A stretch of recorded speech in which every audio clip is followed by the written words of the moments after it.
the Jeep? Did you actually check the oil? Was it possible that it was short to begin with, right from the factory? No, it wasn't. I checked it. I wanted to make sure I had a reference point on the dipstick for from brand new, you know, from taking it home the first day to when I checked. Because I'm aware of the fact that you can. As a matter of fact, some manufacturers will they say using some oil can be normal. I don't know about that. So no, I checked it right away. So as soon as I got the car home, I wanted to know the reference point for the next time I looked at it. And so no, it was not down from new. So I checked that.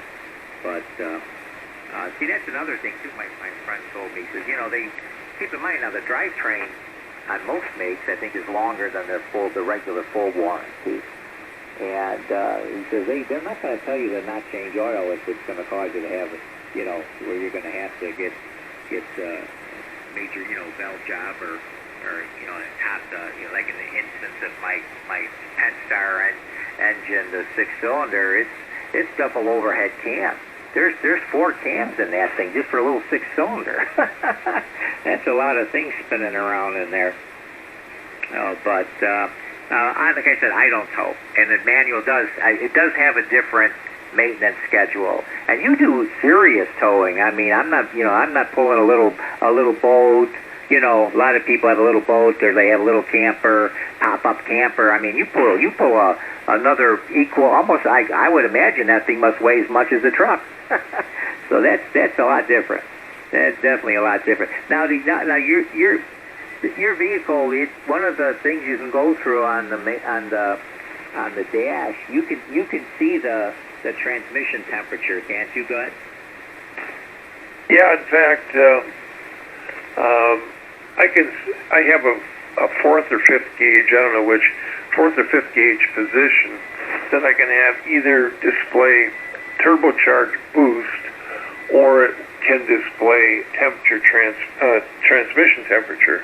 And at any time you can look at either one. You have to just hit the button, But I usually have the turbo boost unless I have the trailer hooked up. Then I flop them. Then I put the transmission temperature gauge in there, and that's been good. It's always been in the green, so to speak, about mid-range. It went up a little bit once in the Blue Ridge Mountains. In fact, even the engine temperature went up. I was pretty well maxed out, but the system adjusts for it. I was really shocked at how well it worked. I was down to probably 30 miles an hour, 35, but it found the speed that it would tow my 8,000 pounds behind me up. What was it, 9 or 10% grade? And the ambient temperature too at the time was like 90, and it did everything it should. And the transmission temperature is the one I was actually really worried about. It was no problem at all. The engine temperature got pretty close to 230, 235, somewhere around there, and the thing flashed something, and it shifted down and indicated that it's reducing power because of the load and temperature, but it continued from there with no issue. So yeah, I can flip the gauge, and it's on there. It's kind of neat. And yes, I'm typically almost exactly the same weight, 7,000 pounds on the truck, and between 7 and as high as 8 on the trailer, but I really try to avoid the 8. I'm usually about 7,400, 7,500. Okay, Nick, back to you for a moment. See if Danny's back. AF9P. Yeah, I'm back. I wanted to comment on your weather. I got to rub it in. It was 73 here today. Nice low humidity, bright and sunny. Nice even little breeze of about 3 miles an hour. How's that? Well, that's okay, because you'll get your 80-mile-an-hour winds for 2 or 3 days. We don't get that here. But yeah, well, it's 22 now. My house is 23. We got about I don't know if it's an inch. The grass might be an inch on the sidewalks. Looks like just a dusting, and it's not snowing now.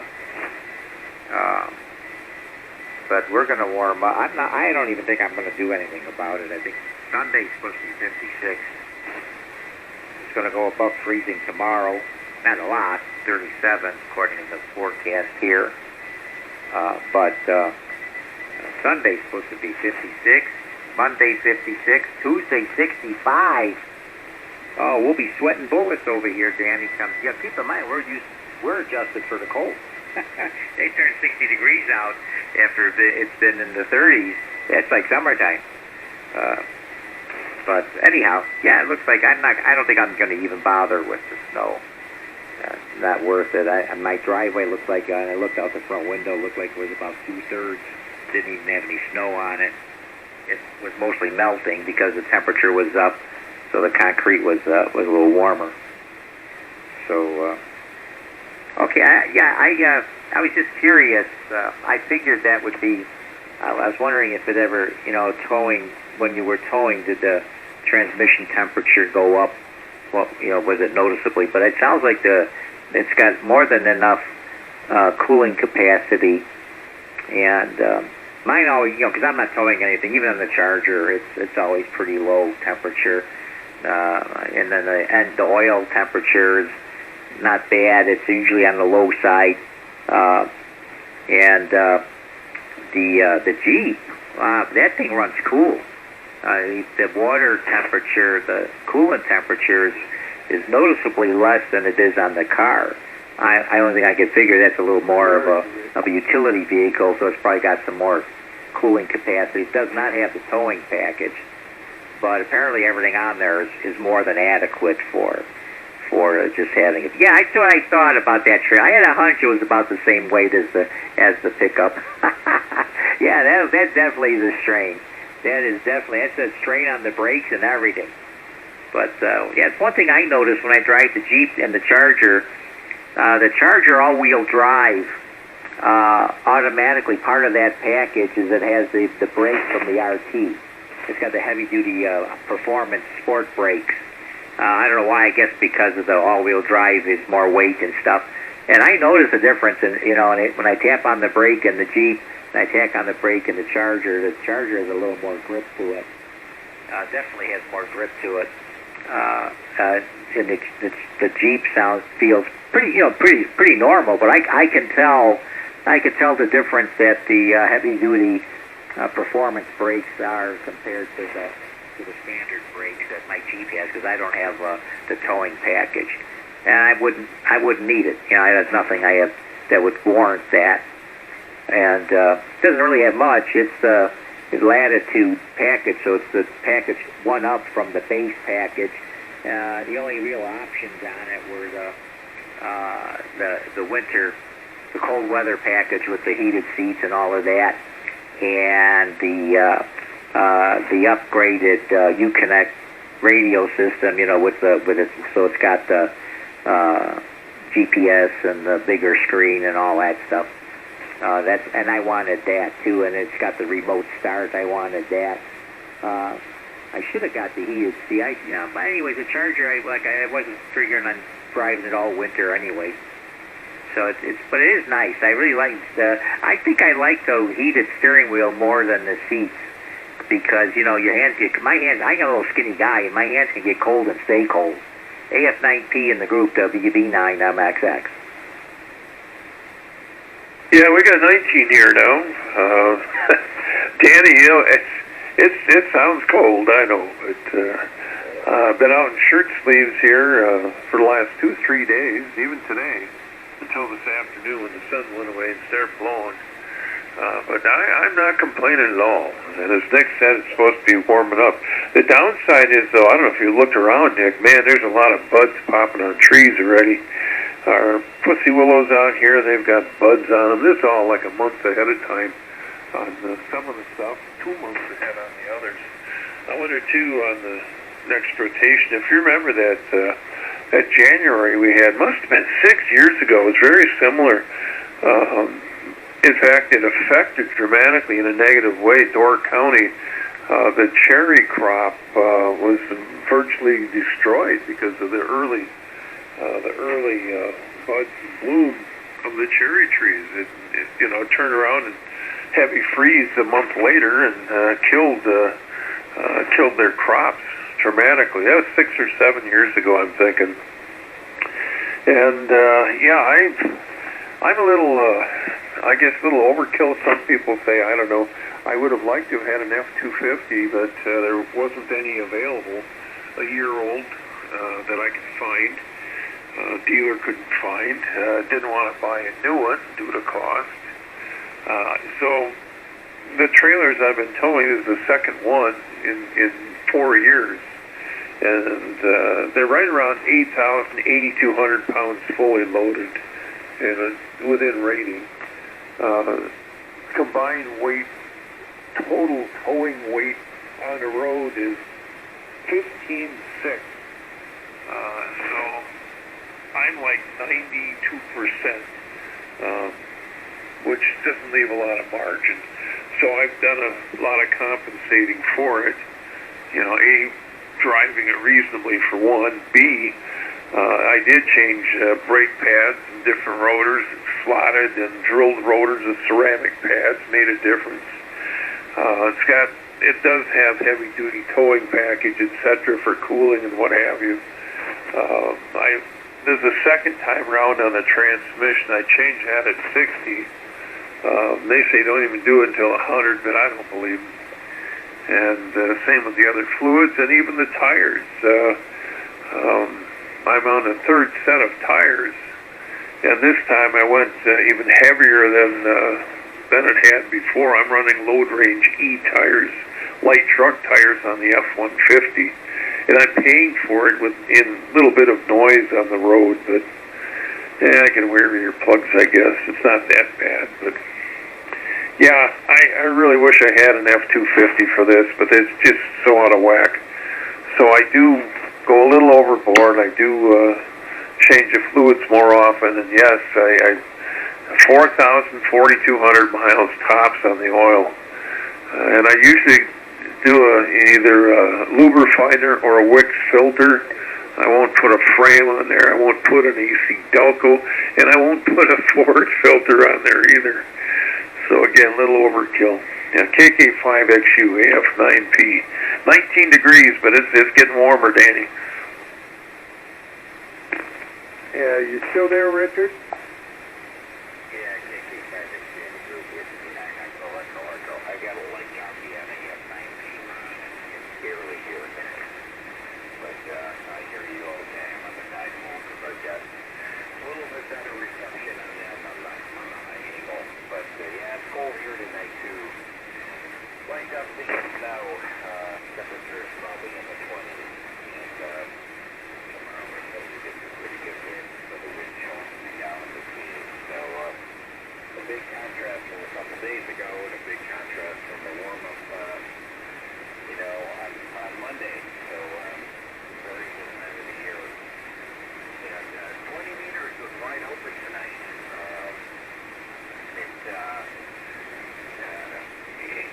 It was 160. I worked a mile. I think it's in Antarctica tonight at 20 around midnight. KK5XU with 9 Echo. Whiskey 9 Echo Echo. Yeah, I worked South Africa on 160. I was in a 160 meter contest and worked several DX Cayman Islands and several other places. But anyway, yeah, the bands are in good shape. I haven't been down on 20 because I spent most of the time this evening on 160. There's a contest going on down there, as you're probably aware. And yeah, guys, I was out mowing the grass today, and the apple trees are all blossoming and everything. So it's springtime here. The flowers are in the yard and everything. So everything's nice and warm down here. Matter of fact, in a couple of days it's supposed to be back up in the 80s. So Nick, can you hear Richard? WB9MXX. Can you hear Whiskey 9 Echo Echo Echo? Yeah, KK5XU in the group WB9MXX. I get about 60%. He's too close for 40 meters. I can hear, I can tell pretty much what he was saying as long as the noise doesn't come up a little bit. So I copied about 60% from him, and I'm assuming, I don't know, maybe Ron has a little better copy with his antenna variations that he's got there. I don't have any variations here, so well, except the attic antennas, but those are more noisy. As soon as I flip to them, there's more noise. Noise floor rises quite a bit. So okay, very good. Yeah, I can imagine that that's a lot in the mountains. You know, if you went to South Dakota, like where I go all the time, and then even farther, if you go out to Yellowstone, man, you're in the mountains in the Rockies. I seen one time we were there back in the 80s, and we were at one of the scenic spots, you know, in Yellowstone, but it was at the bottom of a pretty steep downgrade. And my wife and I were looking over the scenery by the fence there, some geyser things, hot mud or whatever it was, I don't remember now. And we heard this screech. I heard this screeching sound, and I turned around, and there was a motorhome just creeping along, and this one rear wheel was literally smoking, and I think it caught fire. He kind of ran out with a fire, but that was the brakes. You know, it just couldn't. The brakes, that much weight couldn't handle the mountain. So I've seen other you know, people towing stuff in the mountains. It can be a problem. I think the newer cars, like you said, Ron, the computer compensates. It changes mixtures. It changes all kinds of stuff. It's much different now. And I don't know. You can add the bigger truck, but then you got a bigger truck when you don't need a bigger truck. And that could be a downside too, though. Fuel economy's way down, and bigger, more insurance. You know, maybe it'd be better towing, but you're not towing every day. AF9P in the group WB9MXX. Yeah, very good. WB9MXX group AF9P. Yeah, I'm very careful with the margin. I mean, there's a lot of people towing it, you know, over 100%, and that's just asking for trouble. It really is. But I think it'll continue to be okay. We're 105,000 miles, and I don't know how many more years we'll be doing this. Maybe another year, maybe another 5. I don't know. So for now, we'll stick with the F-150. I have had an eye out looking for something else, but it just hasn't happened. I drove a brand new F-250 3 months ago, and they thought they had me. You know, no way. With the trade-in they suggested at that time, no way. Anyway, I did hear Richard not real well. We might be off the side of his antenna. I don't know. Apparently he wasn't hearing us, because the next thing I know, Richard's talking and Danny's going back and forth. So I don't know. For a minute I thought maybe I'd stepped off frequency. That's happened in the past. I accidentally bumped the button. KK5XU in the group AF9P. I'm good for about one more here, and I'm going to call it quits for the evening. Go ahead, Danny. Yeah, AF9P, KK5XU. We're talking about the trucks overheating. I used to tow that fifth wheel. It was a 40-footer with 5 slides, and it was 11.5 empty. And by the time Linda got done filling it up and stuff, she put it over 17.2. And the only time that old Duramax ever got hot, the engine didn't get hot. The transmission did start alarming. We were in Arizona going up the mountains on the Beeline Highway, which I don't know if you've ever been up through there, but that grade is really high. I don't know what the percentage is, but it's up there. It's a tough tow. And we had a headwind, and it was 102 degrees. And the transmission started alarming, and I had to pull off the side of the road once and let it run for a while to cool down. That was the only time it ever did that.